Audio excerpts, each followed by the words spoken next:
Okay, so in Dying Light 2, you play as Aidan Caldwell. He is this outsider in a city where everyone is infected, including him. But the thing with him is that this is a new condition for him, so he really is not agreeing with this, and he wants to find a cure.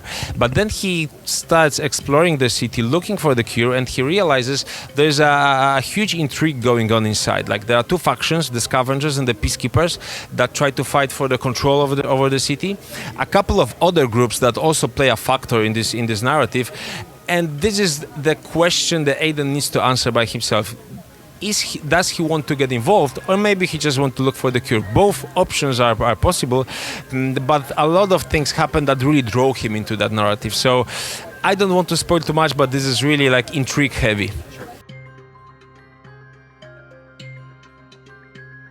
Yes, so all of the zombies that people loved from the first game, they are making a comeback. Of course, they look different. They got that treatment of modern Dark Ages as well. But if you liked fighting with the Thug, with the Spitter, with the Bomber from the first game, you will still be able to fight with them in the second one, but we also introduced a couple of new ones, and there's actually a tease of one of the new ones at the end of the E3 demo.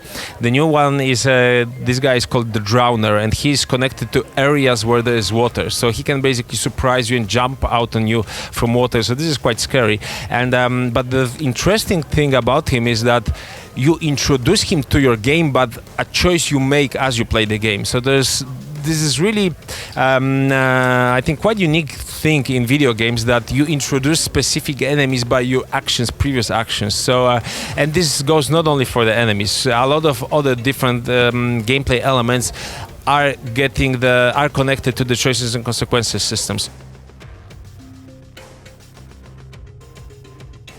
So basically we had to start everything from scratch because we have a new engine now. The new engine is called C Engine, and with that we also had to basically recode everything that's in the game, also parkour. But we have used the experience from the first game. How the parkour works in our game is that the game analyzes the geometry in front of the player and tries to understand where are the ledges the player can climb, and then procedurally changes the animations so he can actually grab that.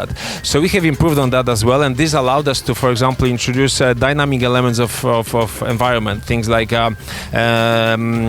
moving platforms, or platforms that break, or ledges that crumble when you grab them. So a lot of those things are possible because of the new technology and our new approach to parkour.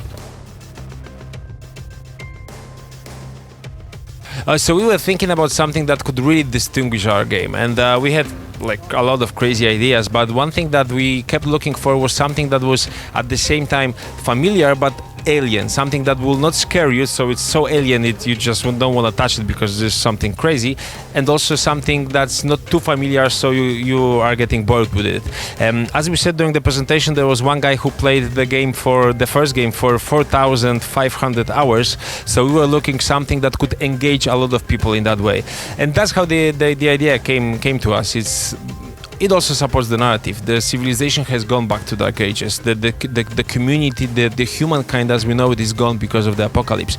So the scenography, what's around you is modern, but these people had to resort to medieval times, to medieval technology, to medieval way of living, because there are no factories, nothing that we know from the current day. So that's the clash that we found really interesting, and we decided to roll with it.